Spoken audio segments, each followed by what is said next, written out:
Joining me now, Congresswoman Indiana 9, Erin Houchin, is with us. She is on Energy and Commerce. She has a bill coming up this week, a Safe Bots Act and the Aware Act. Erin, thanks for joining us. Great to be with you this morning. Erin, we're excited about your bill. All of us that have, all of us that are vested in this, we got kids, we got all these bots going on. Tell our audience about your two bills that are right there front and center now. Well, thank you. Parents right now are simply outmatched by big tech, and unfortunately, the victims of all of that are our children. In 1996, Congress passed the Kids Online Privacy Protection Act, which said at 13 years old, children could access the internet, thinking that they might use that for homework and for school. And since then, it has evolved into social media, TikTok, Snapchat, constantly in their faces and feeding them information and through algorithms that parents may not find safe, and now leading into AI, where they're chatting online with bots that have been encouraging unsafe behavior up to and including self-harm and suicide. So we filed the Aware Act so that the FTC will alert parents about unsafe bots. We also filed the Safe Bots Act, which it sets guidelines and parameters for interaction safely with chatbots, including making sure that people know that it's not a therapist or a doctor or a companion or a friend, that it is an AI and it's not a human being, and resources to make sure that kids are directed to crisis hotlines and not encouraged, certainly, to engage in unsafe behavior. This has been a priority of mine since I got to Congress, including trying to keep kids off social media under the age of 16. Erin, I love these bills. I'm a parent myself. My kids are older. My youngest is 21. So, obviously he's an adult. He can do what he wants. But, I have three kids. Two of them really didn't grow up in this environment. Our younger child has, but not to the extent it is now, Erin, with this AI and these bots. And it's very dangerous. But, it's like, how do you put the toothpaste back in the tube? I mean, all parents are frightened of this. There's no way to monitor it. Just walk us through, Erin. And first of all, thank you for doing this. Thank you. All parents, thank you. Yeah, it's my pleasure. I learned it firsthand as a parent. My kids now are 22, 20, and almost 17. But we have gone through this, firsthand as parents before policymakers. And what we learned is that even if you don't want your children to access these apps or these chatbots, they are able to do that at the age of 13, and parents have absolutely no ability to protect their kids from this. So my daughter got Instagram at 13. She was messaging who she thought were 13 and 14-year-old boys all across the world. Turns out we obviously did not want her to have that account. So we contacted Instagram and they said, she's 13 under the law, she can have this account. And if she would like to delete it, she can, but you have no say, which was shocking to me that at 13, 14, 15, 16, parents are locked out, not just locked out of their kids' phones, that they're really locked out of their bedrooms because big tech is in there and in their bedrooms, in front of their faces all the time, and parents are completely unable to do anything about it. No matter the parental controls you have, it's too complex. So we're chairing the Kids Online Safety Caucus with Democrat Jake Auchincloss, and both of us are intent on trying to get of a 16-year-old standard for social media and access to these dangerous apps.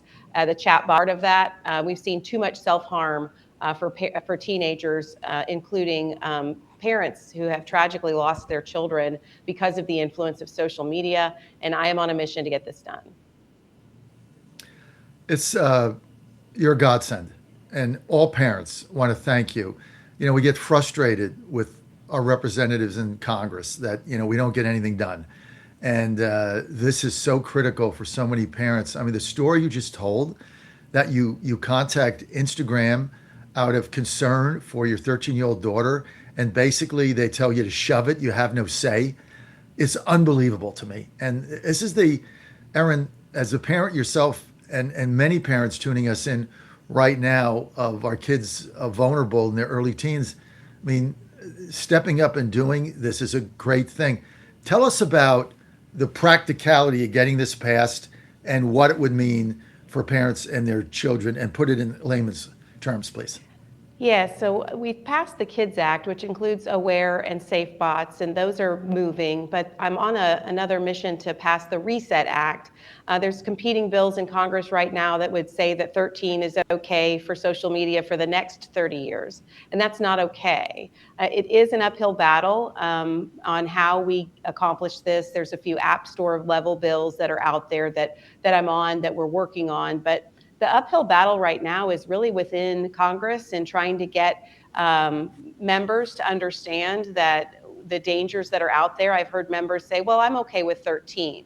You're okay with 13 until you have no ability to take it away from your child. Even if I take away a phone or a device, they will still go to school and be able to log into that account on a friend's phone.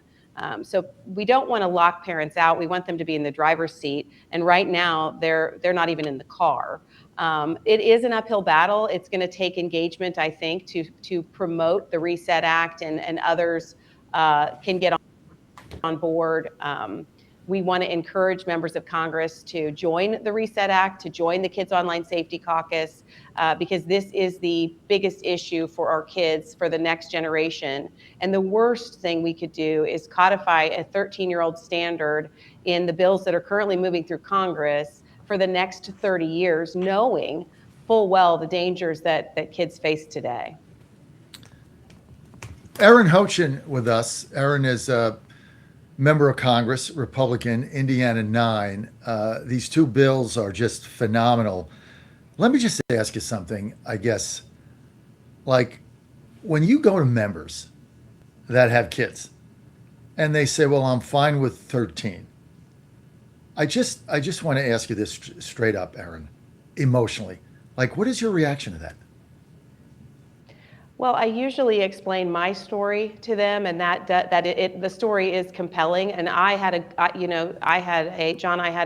a fortunate situation where we were able to protect my daughter because it was the summertime and we could sort of lock her down, right? But if she were during school, school months, we wouldn't have had the ability to do that. But when you tell your personal story and how, as a parent, you're completely locked out, they start to understand. But there are others who say that we would be violating the First Amendment rights of the platforms. And to that, I say, look at the 11th Circuit in Florida, which upheld a very similar couple of very similar pieces of legislation. And also, the tech companies don't have a right to access our kids, especially if there's community harm. We don't let kids, they wouldn't let cigarette companies advertise to children or alcohol companies advertise to children. We should absolutely be joining together as parents across the country to say no more to 13 and at least 16 with parental involvement and consent, because you could have the same issue with the 6. They were doing dangerous things and you didn't want them to have access to the platform. I mean, it should be 18 without parental consent. I mean, 16, okay, but you got to have parental consent. I mean, this is basically big money, big tech, once again, preying on our kids, stripping parents out of it, and you've got libertarians running around, I'm not going to say who, they run around it talking about First Amendment rights. Why don't you check who their donors are, okay? There's your answer right there. I mean, these guys run around the halls of Congress. They're in the Cannon Building, Longworth, whatever. You know it and I know it. They drive up in their limos. They walk around in $15,000 Armani suits, $30,000 Rolex watches, right? They run around throwing money around. That's what this thing is about. And it's sick. And for parents, this is just, it's mind-boggling that you would have members of Congress that are going to defend big tech over the safety of children. Like, how does it even make sense, Erin? It doesn't make sense to me. It absolutely doesn't make sense to me that anyone, knowing what we know today from the last 30 years, would think that age 13 is okay. And so it's a child. 13 is a child. That's why it's a child. That's why, You can't buy a vape until you're 21. Can't buy cigarettes till you're 21. Can't get a tattoo till you're 18. Can't buy a drink till you're 21. I mean, can't buy beer till you're 21. Now, all of a sudden, the age of 13 is now the new age to be able to make your own decisions. It's insanity. It's the age of adulthood on the internet today is age 13.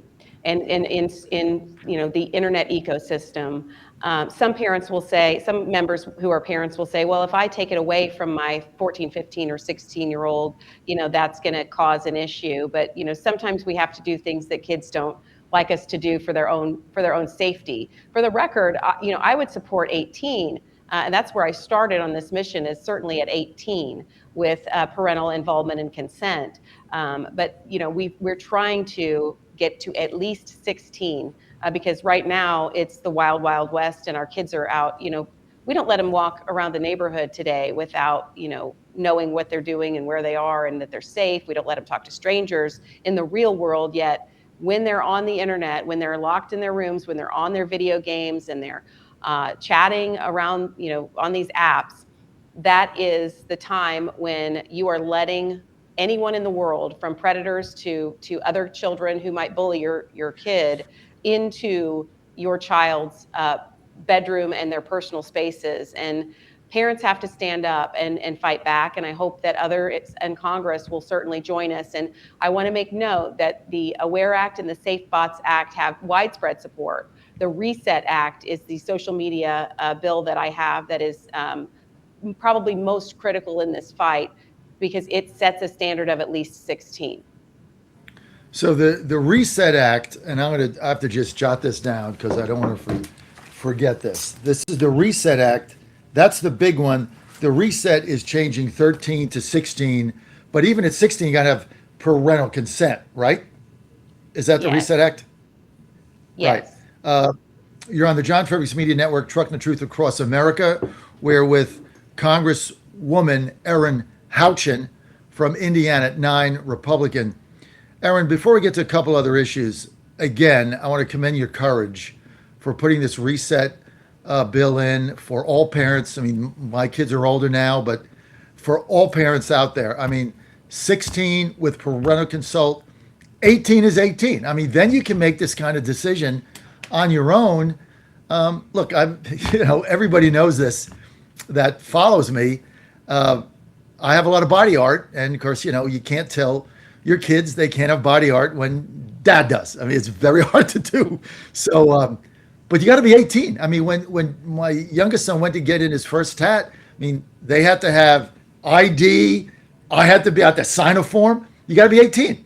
So you got to be 18 to get a tattoo, but you can be you can be 13 to be doing God knows what. I mean, how does this make? This makes no sense.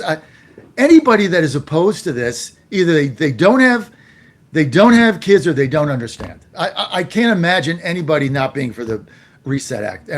And you're a woman of great courage. I just got to say this: you're a woman of great courage to put this forward, and then to have people sit there and tell you it's a violation of First Amendment rights.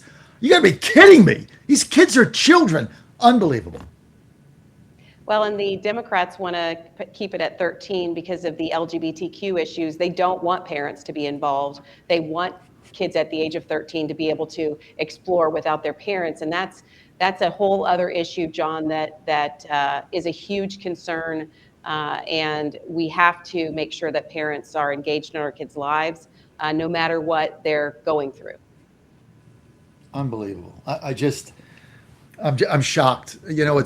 I'm 68. Nothing shocks me anymore. I am shocked at this. That I would have think that you would have gotten people falling all over themselves to co-sponsor this bill.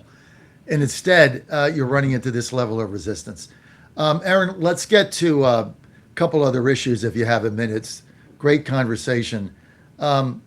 What's the deal in the U.S. Senate with not getting rid of the 60-vote cloture rule? I mean, what is the deal in your judgment? I, honestly don't have any idea. I think sometimes we get beside ourselves with precedent, and we think, oh, well, if we do it, then the Democrats will do that, but the Democrats are going to do it anyway. The Democrats will do it, and it doesn't make any sense to me. I was listening to your program earlier. It makes no sense to me. It boggles my mind that we wouldn't even demand that they follow the rules. Back to Mr. Smith goes to Washington to have people stand up and actually filibuster. We're letting them get away with just saying, oh no, we can't get past the filibuster. The SAVE Act, as President Trump said last night, is one of the most consequential bills that we could pass to keep illegal immigrants from voting in our elections, to make sure that voter ID is upheld across the country. Indiana was one of the first states to do that. And all of the accusations from the left never have held water. Look at Georgia when they did a voter ID law, voter participation went up.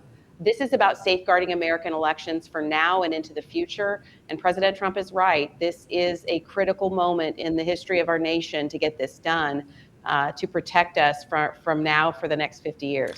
Erin, give us your take on President Trump and the United States excursion into Iran.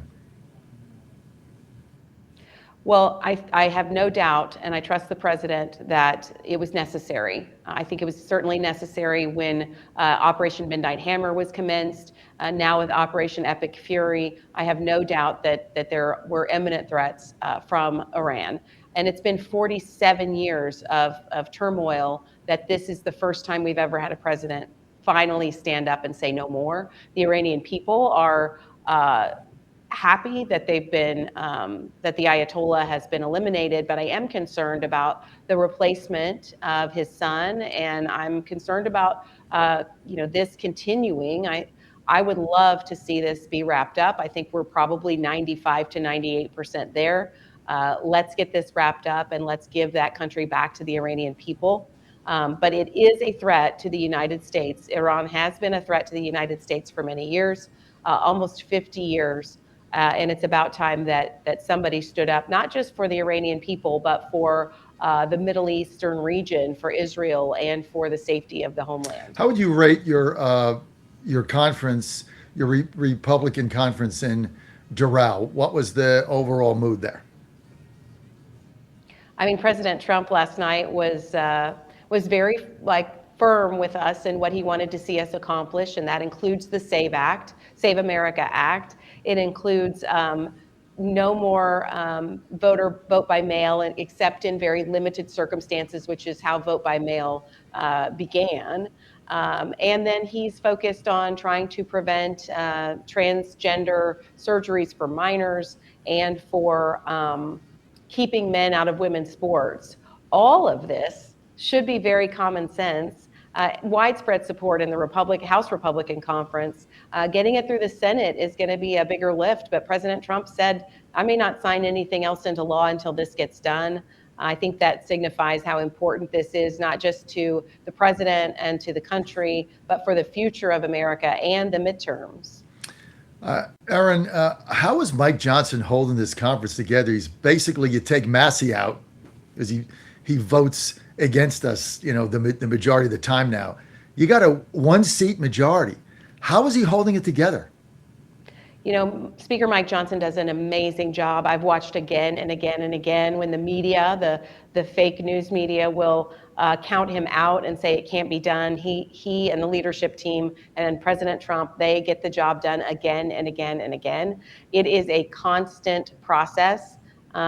He is very engaged with all of the members, but as some of our members who do not always vote on our rules and things like that to try to keep us together. And he's done an incredible job. I would say it has to be a lot of prayer. He does not drink, so it can't be anything like that. It has to be prayer and the will of God, trying to keep him on in that job and doing the good work that he's doing.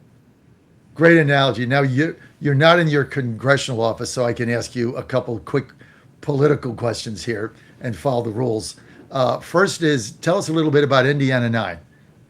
Indiana 9 is a very rural Southeast Indiana district. It's home to the national champion IU football team and my alma mater, Go Hoosiers. We're very excited for that this season. But it is rural, it's agriculture, it's a lot of manufacturing.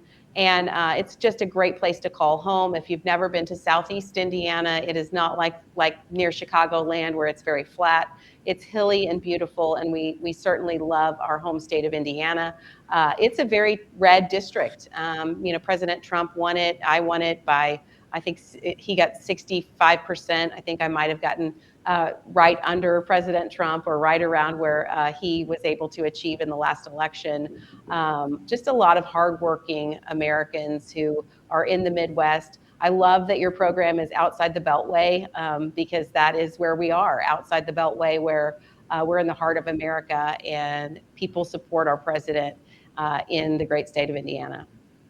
Well, we did a bus tour. We just got done one in Iowa for a week. Learned a lot there. We were in Indiana in December, and learned a lot there. I'm going to Texas for a week, maybe two, March the 30th. So that's where we get out and we just talk to voters and talk to people. And it really gives me a better perspective. As you know, you stay cooped up in Washington and you go to the White House every day, and you're in the bubble, and you get a certain perspective. You go out and meet people. It's very different. Okay, final thing. My friend Victoria Sparks, how is she looking for re-election? I think Victoria is going to be fine. I think Congresswoman Sparks will be okay in her election. Her district is a little bit tougher, but it's not substantially Right. tougher. It's still a Republican district, and I think she's going to be just fine. She's a great lady, and you are as well. Okay, final thing.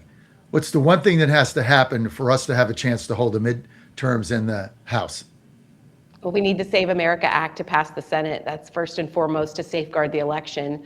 I think that's the most important thing, so that we don't have, voter fraud going on across the country. The Democrats would say,